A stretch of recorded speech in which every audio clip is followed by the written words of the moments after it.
Everyone, welcome back. इस lecture में हम बात करने वाले हैं आयनिक बॉन्ड के बारे में और factors affecting formation of ionic bond. कौन कौन से ऐसे फैक्टर्स है जिस पर आयनिक बॉन्ड की फॉर्मेशन डिपेंड करती है, ठीक है, या अफेक्ट होती है।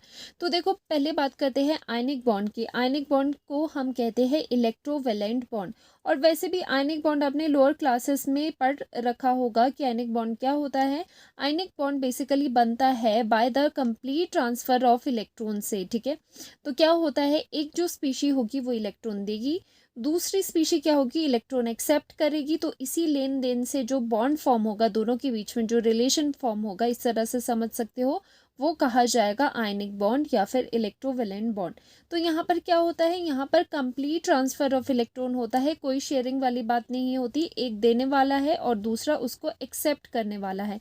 और ये लेन देन क्यों होता है, टू कंप्लीट अपने ऑक्टेट्स, ठीक है। अपने ऑक्टेट्स को कंप्लीट करने के लिए हर एक स्पीशी चाहेगी कि या तो वो इलेक्ट्रॉन ले किसी से या फिर इलेक्ट्रॉन दे, ठीक है, डिपेंडिंग अपॉन कि कितने इलेक्ट्रॉन उसको ऑक्टेट कंप्लीट करने के लिए चाहिए, ठीक है। तो ये तो होगी बेसिक बात। और ये बॉन्ड किसके बीच में बनता है, ऑब्वियसली इलेक्ट्रोवैलेंट बॉन्ड है। तो ये बॉन्ड फॉर्म होता है between cation and A9, positive charged species और नेगेटिव चार्ज्ड स्पीशी, ठीक है। एग्जाम्पल के तौर पे लेते हैं, जैसे ये ए पॉजिटिव है, ये क्या है, केटाइन। केटाइन क्या होता है, केटाइन्स आर पॉजिटिवली चार्ज्ड स्पीशीज, ठीक है। और दूसरी साइड पे हम ले लेते हैं बी नेगेटिव, ये क्या है, ये है अनाइन, क्योंकि इस पे है नेगेटिव चार्ज। अब ये केटाइन है, एनाइन है, अब ये ऑपोजिट चार्ज है, तो इसके बीच में कुछ एक क्या होगी, इसमें अट्रैक्टिव, यहाँ पर अट्रैक्शन होगी, ठीक है। और इसी को ही हम कहते हैं इलेक्ट्रोस्टैटिक।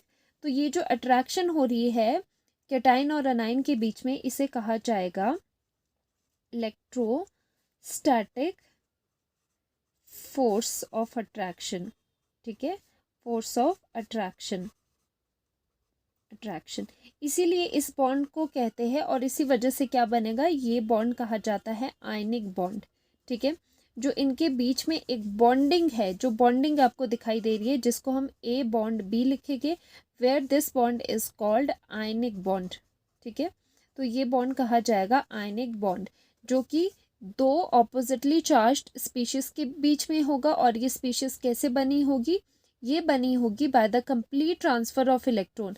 अब देखो, जो ये पॉजिटिव वाला है, ये कैसे बना होगा, इसने इलेक्ट्रॉन दिया होगा और इसने जो बी है उसने इलेक्ट्रॉन एक्सेप्ट करके अनाइन बना होगा, ठीक है। इसको हम क्या करते हैं, यहाँ पर अच्छे से समझ लेते हैं नीचे। और तो ये तो आपको पता चल गया आयनिक बॉन्ड क्या होता है, उसे इलेक्ट्रोवैलेंट बॉन्ड भी कहा जाता है। Now factors affecting formation of ionic bond. तो देखो, ये जो आयनिक बॉन्ड बना है दो स्पीशीज के बीच में, ये इसमें कौन कौन से ऐसे फैक्टर है जो इसको अफेक्ट करते हैं, ठीक है, या फिर आयनिक बॉन्ड की फॉर्मेशन उन पे डिपेंड करती है। तो सबसे पहली बात आती है आयनाइजेशन एनर्जी। देखो, ये थर्ड चैप्टर का ही टॉपिक है आपका। तो आयनाइजेशन एनर्जी क्या है, आयनाइजेशन एनर्जी वो एनर्जी है जिसे आपको देना होगा जितनी रिक्वायर्ड है to remove electron from a gaseous atom, ठीक है। तो मैं समझा देती हूँ आपको कि यहाँ पर क्या कहना चाह रही हूँ मैं। तो देखो, ये है आपका न्यूक्लियस, ठीक है। न्यूक्लियस के चारों तरफ ये है आपकी शेल्स, ओके। तो मान लो कि एक इलेक्ट्रॉन यहाँ पर है, इलेक्ट्रॉन यहाँ पर प्रेजेंट है। अब इलेक्ट्रॉन है नेगेटिवली चार्ज्ड एंड न्यूक्लियस होता है पॉजिटिवली चार्ज्ड, और ऑपोजिट चार्जेस के बीच में क्या होती है, काइंड ऑफ अट्रैक्शन होती है। तो यहाँ से क्या होता है, ये न्यूक्लियस और इलेक्ट्रॉन के बीच में क्या है, एक अट्रैक्शन है। दैट मीन्स जो न्यूक्लियस है उसने इस इलेक्ट्रॉन को अपने अपने इन्फ्लुएंस से पकड़ रखा है, ठीक है। जो इसका पॉजिटिव चार्ज है उसकी वजह से इसने अपने पास रखा हुआ है इलेक्ट्रॉन को, ठीक है। तो यहाँ पर क्या होती है, यहाँ पर ये अट्रैक्टेड होता है टुवर्ड्स न्यूक्लियस, तो ये बंधा हुआ है काइंड ऑफ, ठीक है। ये अंडर द इन्फ्लुएंस है न्यूक्लियस के, तो ये अभी कहीं नहीं जाएगा। तो क्या होता है, आयनाइजेशन एनर्जी क्या होती है कि देखो, अब इलेक्ट्रॉन आपको यहाँ से रिमूव करना है, ठीक है। मान लो ये इलेक्ट्रॉन आपको इस एटम से, ये एक एटम है, गैशियस एटम है, इस गैशियस स्टेट में है, ठीक है। तो इस एटम से आपको ये इलेक्ट्रॉन रिमूव करना है। तो ये रिमूव ऐसे ही नहीं हो जाएगा कि आप कहोगे कि ठीक है इलेक्ट्रॉन है तो इसे बाहर निकाल देते हैं। तो क्या होगा, इलेक्ट्रॉन ऐसे रिमूव नहीं होगा, आपको कुछ अमाउंट ऑफ एनर्जी देनी होगी सो दैट ये जो इनकी आपस में अट्रैक्शन है यहाँ पर इसको ओवरकम कर ले, सो दैट इतनी एनर्जी देनी पड़ेगी सो दैट जो ये इलेक्ट्रॉन है वो काइंड ऑफ इसके न्यूक्लियस के चंगुल से बाहर निकल जाए। तो आपको बाहर से एनर्जी देनी पड़ती है। तो यहाँ से क्या करोगे आप, यहाँ से एनर्जी दोगे सो दैट ये इलेक्ट्रॉन क्या हो जाए, एटम से बाहर रिमूव हो जाए। ठीक है, अब ये एटम से बाहर रिमूव हो जाएगा तो यहाँ पर बन जाता है कैटाइन। इसीलिए बोलते हैं आयनाइजेशन एनर्जी क्या है, और ये एनर्जी जो आप दे रहे हो टू रिमूव दिस इलेक्ट्रॉन उसे कहा जाता है आयनाइजेशन एनर्जी। तो आयनाइजेशन एनर्जी की डेफिनेशन क्या होगी, energy required to remove an electron from a gaseous atom. इस इलेक्ट्रॉन को बाहर निकालने के लिए जितनी अमाउंट ऑफ एनर्जी अंदर देनी पड़ रही है that is called ionisation energy.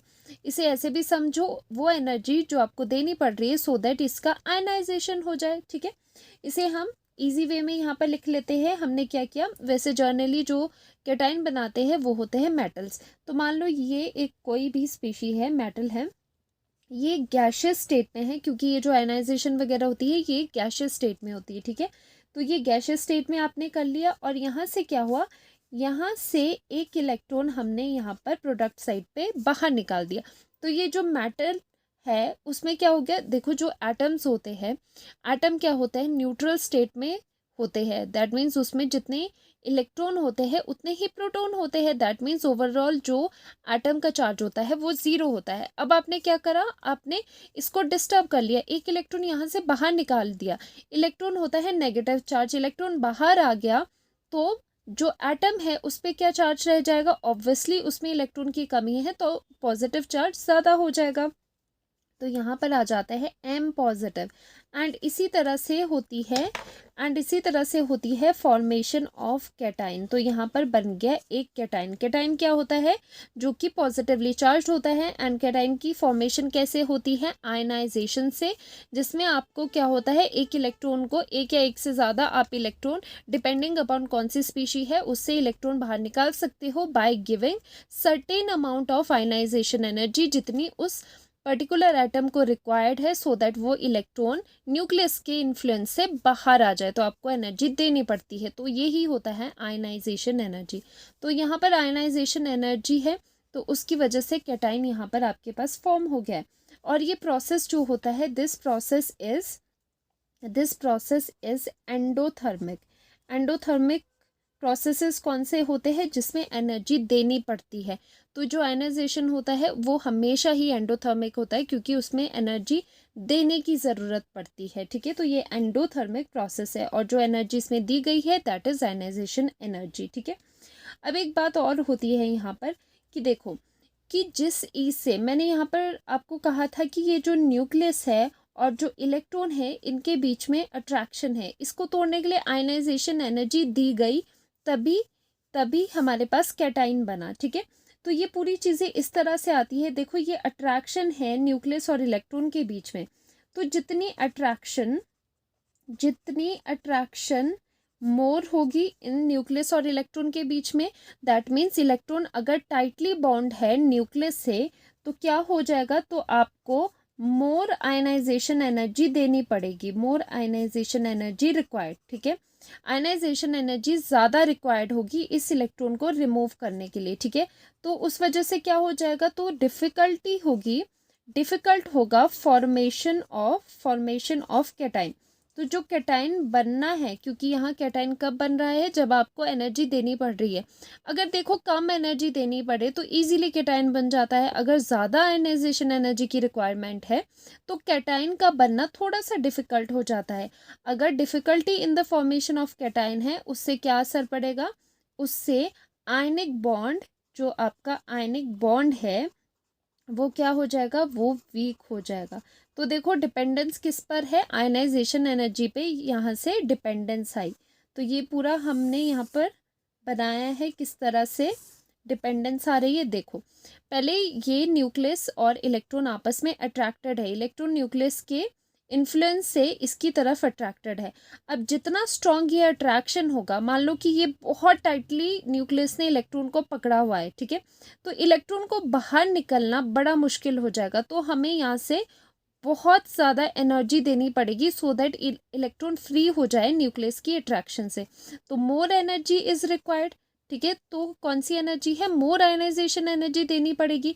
उसकी वजह से अगर एनर्जी ज़्यादा देनी पड़े तो क्या होगा, जो कैटायन बनना होगा वो थोड़ी देरी से बनेगा, डिफ़िकल्टी से बनेगा। तो ये डिफ़िकल्टी होगी in the formation of cation. And we know that cation and anion के बीच में बनता है आयनिक बॉन्ड।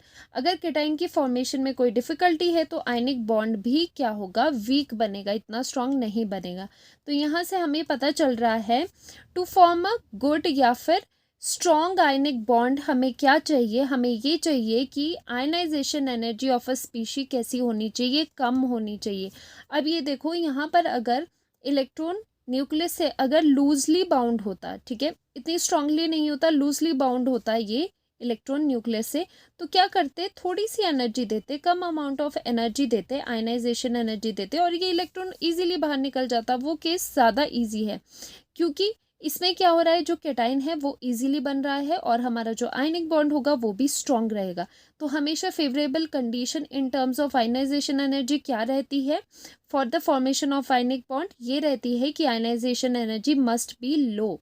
आयनाइजेशन एनर्जी कम होनी चाहिए सो दैट कैटायन इजीली बने, और कैटायन इजीली बने तो कैटायन एंड आयन के बीच में आयनिक बॉन्ड इजीली बन जाता है, ठीक है। सो यही कहानी है पूरी यहाँ पर भी। Ease of formation of cation depends on the attraction between the electron and nucleus and on the ionization energy, ठीक है। तो कितनी easily cation बनेगा वो डिपेंड करता है कितनी अट्रैक्शन है इलेक्ट्रॉन न्यूक्लियस के बीच में और आयनाइजेशन एनर्जी कितनी देनी पड़ेगी। So lesser the ionisation energy more easily will an ionic bond form. जितनी आयनाइजेशन एनर्जी कम है, जितनी कम एनर्जी देनी पड़ रही है इलेक्ट्रॉन को रिमूव करने के लिए, उतना इजीली कैटायन बनेगा, उतना स्ट्रॉन्ग आयनिक बॉन्ड होगा। तो यहाँ पर मैं सम अप कर देती हूँ। यहाँ पर हमने क्या सीखा कि अगर आयनाइजेशन एनर्जी किसी स्पीशी की कम है, ठीक है, कम आयनाइजेशन एनर्जी है, तो उससे क्या हो जाता है, जो आयनिक बॉन्ड होता है, आयनिक बॉन्ड को बनने में हेल्प होती है और वो इजीली बनेगा आयनिक बॉन्ड और वो स्ट्रॉन्ग बनेगा, ठीक है। तो यहाँ से हमारे पास एक रिलेशन आया कि ionisation energy is inversely proportional to ionic bond, ठीक है। तो ये इनवर्स रिलेशन में होते हैं ionisation energy and ionic bond, क्योंकि अगर आपको आयनाइजेशन एनर्जी ज़्यादा देनी पड़ रही है दैट मीन्स जो आयनिक बॉन्ड बनेगा कैटायन और एनायन के बीच में वो वीक बनेगा, वो उतना स्ट्रांग नहीं बनेगा, क्योंकि कैटायन को बनने के लिए हमें बहुत डिफ़िकल्टी का सामना करना पड़ रहा है, क्योंकि कैटायन बनाने के लिए ही आपको ज़्यादा अमाउंट ऑफ एनर्जी देनी पड़ रही है, ठीक है। तो यहाँ से आप ये चीज़ पहले रिजल्ट लर्न कर सकते हो, समझ सकते हो, बाकी की कहानी आप खुद बना सकते हो, ठीक है। तो हमेशा क्या करा करो, जो रिजल्ट होता है उस पर फोकस क्या करो, और जो बाकी की स्टोरी है वो तो बन ही जाती है, ठीक है। तो पहला पॉइंट आया था फैक्टर्स में, आयनिक बॉन्ड की फॉर्मेशन में कौन से फैक्टर्स इफेक्ट करते हैं, वो था आयनाइजेशन एनर्जी। तो यहाँ से हमें पता चला कि favourable condition for the formation of ionic bond क्या रहेगी कि ionisation energy of a species जो आप ले रहे हो उसकी आयनाइजेशन एनर्जी क्या होनी चाहिए, कम होनी चाहिए। जितनी कम आयनाइजेशन एनर्जी होगी आयनिक बॉन्ड उतना अच्छा बनेगा, उतना इजीली बनेगा, ठीक है। तो सेकंड पॉइंट आ जाता है यहाँ पर इलेक्ट्रॉन गेन एंथैल्पी, ठीक है। ये बिल्कुल ऑपोजिट है आयनाइजेशन एनर्जी से। तो देखो इलेक्ट्रॉन गेन एंथैल्पी की क्या बात है, इसे कहते हैं इलेक्ट्रॉन एफिनिटी। देखो कई बार आप इलेक्ट्रॉन गेन एंथैल्पी लिखा होगा, कई जगह इलेक्ट्रॉन एफिनिटी लिखा होगा, तो दोनों चीज़ें सेम है। एफिनिटी का क्या मतलब होता है, अट्रैक्शन होता है, ठीक है। तो मैं बताती हूँ इसमें क्या करते हैं। देखो इलेक्ट्रॉन गेन एंथैल्पी क्या होती है, एंथैल्पी बेसिकली क्या होता है, एनर्जी की ही टर्म है, थर्मोडायनेमिक्स में आप पढ़ोगे, ठीक है, फॉर्म ऑफ एनर्जी ही है।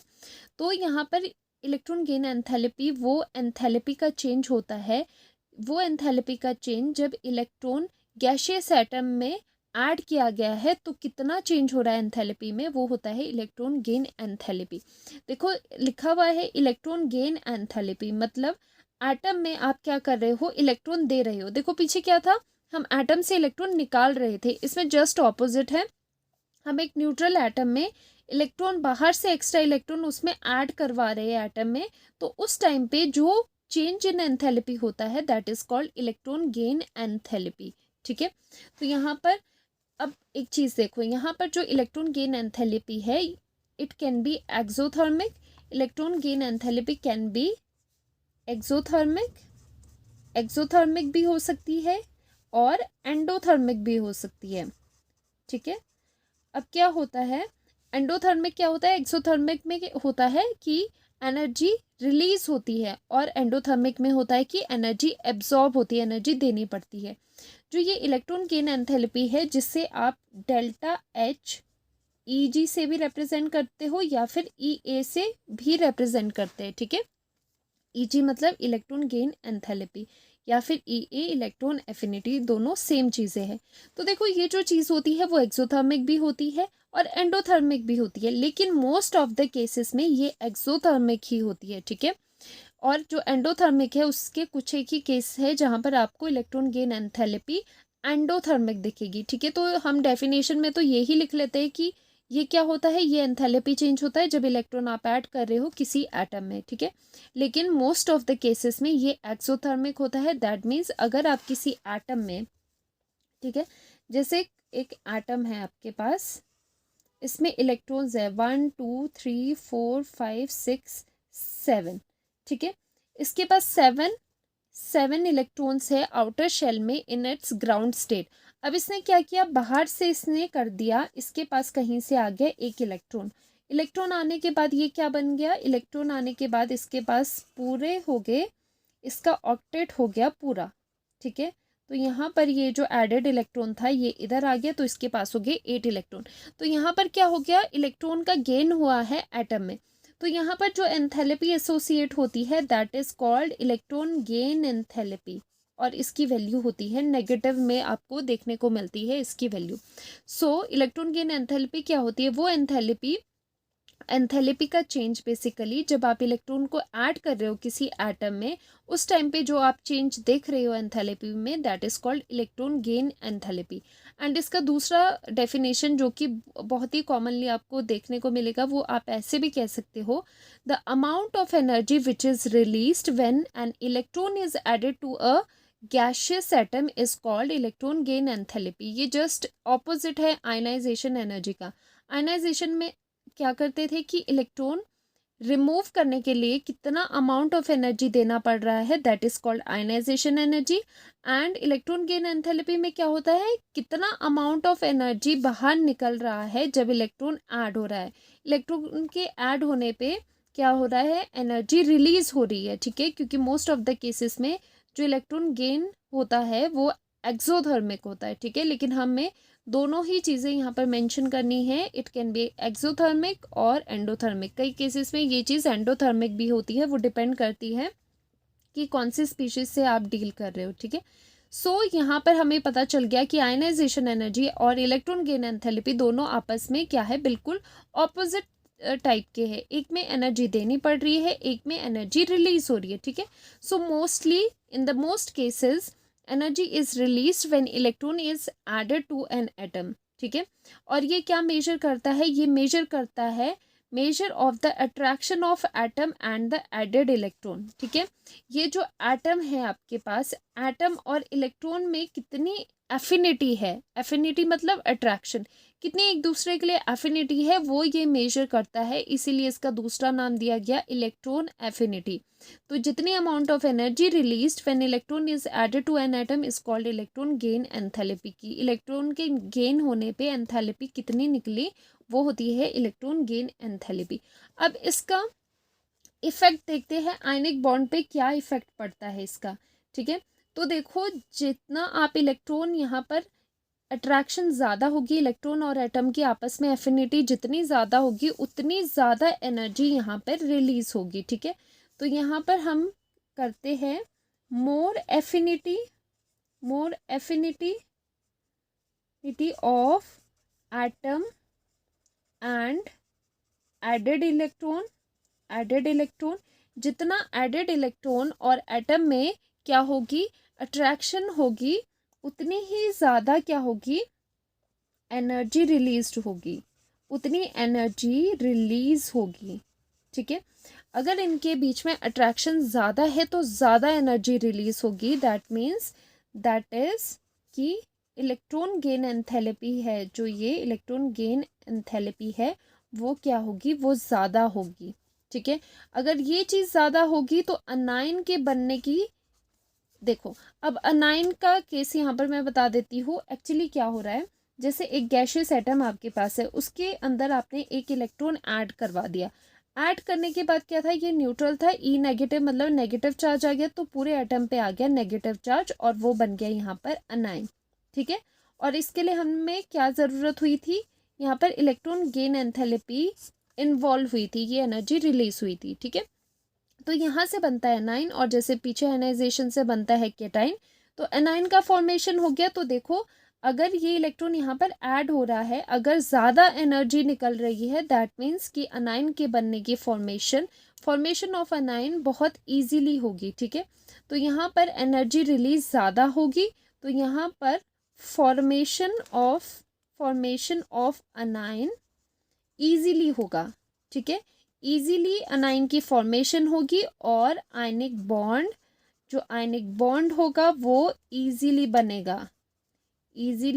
ठीक है, तो ये वाला फ्लो है इसका। तो देखो क्या करा, जो एडेड इलेक्ट्रॉन और एटम है, अगर उनके बीच में एफिनिटी अट्रैक्शन अच्छी है, मतलब इजीली ये यहाँ पर ऐड हो रहा है इस एटम पे, तो क्या होगा कि जो एनर्जी रिलीज होगी वो ज़्यादा होगी। अगर एनर्जी ज़्यादा रिलीज हो रही है, इसका मतलब है कि अनाइन की बनने की जो टेंडेंसी है वो अच्छी है, इजीली अनाइन फॉर्म होगा। और अगर इजीली अनाइन फॉर्म होता है तो इजीली आयनिक बॉन्ड बनता है, बिकॉज आयनिक बॉन्ड बनता है केटाइन और अनाइन के बीच में। ठीक है, तो इससे हम यहाँ पर एक समराइज कर लेते हैं एक चीज़ की, जो इलेक्ट्रॉन गेन एंथैल्पी है, electron gain enthalpy is directly proportional to ionic bond. ठीक है, अगर आपने एक अच्छा आयनिक बॉन्ड बनाना है तो उसके लिए आपको ऐसे स्पीशीज लेनी पड़ेगी। जनरली क्या होता है, जो नॉन मेटल्स होती है उनकी इलेक्ट्रॉन गेन एंथैल्पी ज़्यादा होती है। ठीक है, तो आयनिक बॉन्ड को बनाने के लिए आपको ऐसी स्पीशीज लेनी पड़ेगी जिसकी आयनाइजेशन एनर्जी कम हो और इलेक्ट्रॉन गेन एंथैल्पी जिसकी ज़्यादा हो, क्योंकि ये अगर ज़्यादा होगा तो ये वाला चीज़ भी ज़्यादा होगी। ठीक है, क्योंकि डायरेक्टली प्रोपोर्शनल है। अगर किसी स्पीशीज़ की इलेक्ट्रॉन गेन एंथैल्पी ज़्यादा है तो आयनिक बॉन्ड बनना भी बहुत ईजी हो जाएगा। तो यहाँ से हमें ये रिजल्ट समझ में आया। ठीक है, तो दूसरा पॉइंट हो गया।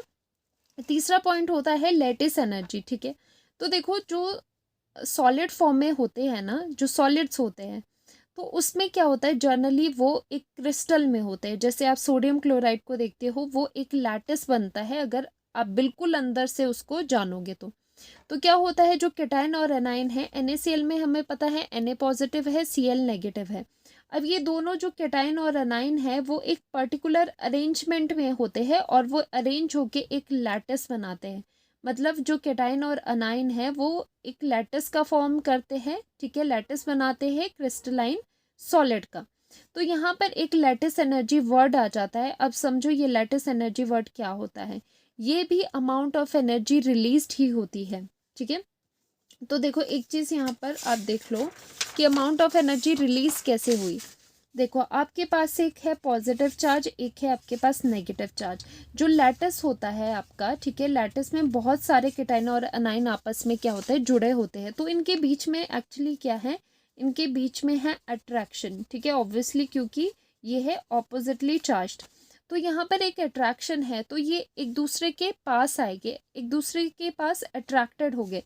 तो ये जब पास आएंगे, इस अट्रैक्शन की वजह से क्या हो जाएगी, एनर्जी रिलीज हो जाएगी। ठीक है, एनर्जी हो रही है रिलीज, और ये ही released energy is called ionisation energy. ठीक है, तो ये एनर्जी होती है ये एनर्जी होती है लैटिस एनर्जी, क्योंकि लैटिस में क्या होते हैं, पॉजिटिव और नेगेटिव आयन होते हैं, और वो जब आपस में अट्रैक्टेड होते हैं तो उस टाइम पे क्या होती है, एक एनर्जी रिलीज होती है which is called lattice energy, lattice की एनर्जी। ठीक है, ये आप इस तरह से भी समझ सकते हो कि जब लैटिस फॉर्म होता है, लैटिस बनता है, तो लैटिस बनने के साथ साथ क्या होता है, कुछ अमाउंट ऑफ एनर्जी निकलती है, that is called lattice energy. ठीक है, तो यही डेफिनेशन यहाँ पर है।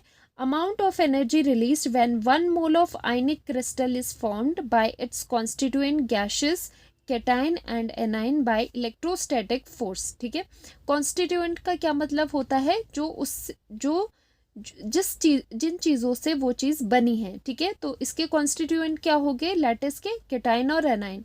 तो कैटाइन और एनाइन के आपस में इलेक्ट्रोस्टैटिक फोर्स की वजह से जो एनर्जी रिलीज हो रही है इन the formation of lattice, that is called lattice energy. तो ये डेफिनेशन है लैटिस एनर्जी का। बाकी मैंने इजी वर्ड्स में आपको समझा दिया कि लैटिस एनर्जी क्या होती है। ठीक है, तो देखो, तो यहाँ पर एक बार फिर से मैं आपको रिपीट करवा देती हूँ ये चीज़। तो देखो यहाँ पर क्या होता है, जैसे कि हमने यहाँ पर करा था कैटाइन और एनाइन की बात हमने यहाँ पर करी थी। तो इधर आ जाता है आपका कैटाइन, ठीक है, और इधर आ जाता है आपका anion. And we know that जो कैटाइन होता है वो होता है positively charged and anion is negatively charged. और लैटिस की बात हो रही है, लैटिस में क्या होता है, इनकी डिफरेंट अरेंजमेंट्स होती है, एक दूसरे के चारों तरफ ये लगे होते हैं। तो क्या होगा, दोनों के बीच में अट्रैक्शन होगी। ठीक है, और ये अट्रैक्शन क्या होगी, इलेक्ट्रोस्टैटिक। ठीक है, इलेक्ट्रोस्टैटिक अट्रैक्शन। अट्रैक्शन क्यों है, क्योंकि ऑपोजिटली चार्ज्ड है इसलिए अट्रैक्शन होती है। तो कैटाइन एनाइन के बीच में क्या होता है, आपस में अट्रैक्शन होता है, और इस अट्रैक्शन से ही क्या हो जाता है, इस अट्रैक्शन की वजह से ही क्या हो जाता है, एनर्जी रिलीज होती है। And this released energy is called lattice energy. Released energy is called lattice energy. That means जब लैटिस बनता है, और लैटिस कैसे बनता है, कैटाइन और एनाइन से। कैटाइन और एनाइन से लैटिस बनता है, और उसमें कैटाइन और एनाइन आपस में कैसे जुड़े होते हैं, इलेक्ट्रोस्टैटिक अट्रैक्शन से। उस टाइम पे क्या हो जाती है, some amount of energy release होती है, and that is called the lattice energy. ठीक है, अब एक चीज़ मुझे बताओ कि लैटिस एनर्जी का इस बॉन्ड पे, ये बॉन्ड कौन सा है, this is called the ionic bond. इस आयनिक बॉन्ड पे क्या फ़र्क पड़ता है, तो देखो जो ये है मेटल है, ठीक है, और एक्स नेगेटिव हो गया यहाँ पर, कैटाइन और एनाइन है, ठीक है, इनके बीच में अट्रैक्शन है। अब एक चीज़ देखो, ये जो अमाउंट ऑफ लैटिस एनर्जी यहाँ से रिलीज हो रही है, अगर ये लैटिस एनर्जी जो रिलीज हो रही है अगर ये ज़्यादा है, ठीक है, ज़्यादा एनर्जी यहाँ पर रिलीज होगी, इसका क्या मतलब होता है, इसका मतलब है कि ये जो अट्रैक्शन है, जो अट्रैक्शन है कैटाइन और एनाइन के बीच में वो ज़्यादा है, और उसका मतलब कि जो बॉन्ड बनेगा, क्योंकि आयनिक बॉन्ड क्या है, आयनिक बॉन्ड अट्रैक्शन ही है बिटवीन कैटाइन एंड एनाइन। अगर ये अट्रैक्शन ज़्यादा है ऑपोजिटली चार्जेस की, तो उसका मतलब जो इनके बीच में बॉन्ड बन रहा है आयनिक बॉन्ड, वो भी क्या होगा, वो भी स्ट्रॉन्ग होगा, वो अच्छा बनेगा। ठीक है, तो यहाँ से हमें क्या समझ आया कि लैटिस एनर्जी ज़्यादा होने का मतलब है कि आयनिक बॉन्ड भी अच्छा बनेगा और स्ट्रॉन्ग बनेगा। ठीक है, तो यहाँ से हमें समझ आया, इफ़ लैटिस एनर्जी, आपके पास जो रिलीज्ड एनर्जी होती है लैटिस एनर्जी, अगर वो ज़्यादा निकलती है, उसका मतलब कि जो आपका बॉन्ड है, आयनिक बॉन्ड है, वो स्ट्रॉन्ग रहेगा। अगर लैटिस एनर्जी कम रिलीज हो रही है, दैट मीन्स जो आपका आयनिक बॉन्ड बना है वो वीक बना है, वो इतना अच्छा नहीं बना है। तो इस चीज़ को यहाँ पर हम समराइज कर लेते हैं कि इससे हमें ये पता चला कि जो आयनिक बॉन्ड है या फिर लैटिस एनर्जी है, lattice energy is directly proportional to ionic bond. जितनी ज़्यादा लैटिस एनर्जी रिलीज होगी उतना अच्छा हमारा बॉन्ड बनेगा। ठीक है, तो यहाँ पर 3 फैक्टर्स हमने कर लिए आयनिक बॉन्ड के। तो यहाँ पर कंक्लूजन मैं यहाँ पर आपको बता देती हूँ, सो दैट आपको इजीली समझ आ जाए जो हमने अभी तक चीज़ें पढ़ी है। तो फैक्टर्स हमने करे हैं, 3 फैक्टर्स करे हैं। ठीक है, जो आयनिक बॉन्ड के बनने में जो अफेक्ट करते हैं या इनका क्या रोल है। पहली बात आती है आयनाइजेशन एनर्जी की। ठीक है, तो आयनाइजेशन एनर्जी क्या होती है कि अच्छा आयनिक बॉन्ड, देखो हम ये फेवरेबल कंडीशंस लिख रहे हैं, फेवरेबल कंडीशंस, कि आयनिक बॉन्ड के बनने के लिए फेवरेबल कंडीशन क्या होनी चाहिए, कि जो आयनाइजेशन एनर्जी होगी दैट शुड बी लो, कि जो आयनाइजेशन एनर्जी हो स्पीशीज की वो कम होनी चाहिए, और जो इलेक्ट्रॉन गेन एंथैल्पी है दैट शुड बी हाई, वो हाई रहनी चाहिए। ठीक है, रीजंस इसके मैंने पीछे करवा दिए हैं। और लास्ट में आता है लैटिस एनर्जी, और लैटिस एनर्जी बताओ lattice energy should B high, तो लेटिस एनर्जी भी ज़्यादा रहनी चाहिए सो दैट हमारे पास एक अच्छा आयनिक बॉन्ड बने। तो ये फेवरेबल कंडीशन है for the formation of ionic bond कि आयनिक बॉन्ड अगर आपने सही बनाना है, स्ट्रॉन्ग बनाना है, तो ionisation energy should be low. ठीक है, आयनाइजेशन एनर्जी को लो रखो और बाकी electron gain enthalpy and lattice energy को हाई रखो। Also ionisation energy is inversely proportional to ionic bond. ठीक है, हमने ये करा था, यहाँ पर पूरा समराइज कर लेते हैं। और क्या करा था हमने, electron gain enthalpy is directly proportional to ionic bond and lattice energy is directly proportional to ionic bond. ठीक है, तो ये तीन चीज़ें होगी जो कि बहुत इंपॉर्टेंट है। ठीक है, ये तीन चीज़ें होगी जिससे हमें बहुत हेल्प मिलती है आयनिक बॉन्ड की फॉर्मेशन में। ठीक है, आयनाइजेशन एनर्जी कम होनी चाहिए, इलेक्ट्रॉन गेन एंथैल्पी ज़्यादा होनी चाहिए, लैटिस एनर्जी भी ज़्यादा होनी चाहिए for a good ionic bond. अगर ये सब कंडीशंस है तो आपका जो आयनिक बॉन्ड बनेगा वो स्ट्रॉन्ग बनेगा। और वैसे भी जो आयनिक बॉन्ड होते हैं वो कंपैरेटिवली स्ट्रॉन्ग होते हैं in comparison to covalent bonds, जो कि हम आगे बात करेंगे कोवलेंट बॉन्ड की। ठीक है, तो ये कंक्लूजन था जो हमने आज पढ़ा। हमने आयनिक बॉन्ड पढ़ा और उसके फैक्टर्स पढ़े। ठीक है, तो इस लेक्चर में इतना ही है, मिलते हैं नेक्स्ट लेक्चर में, बाय बाय।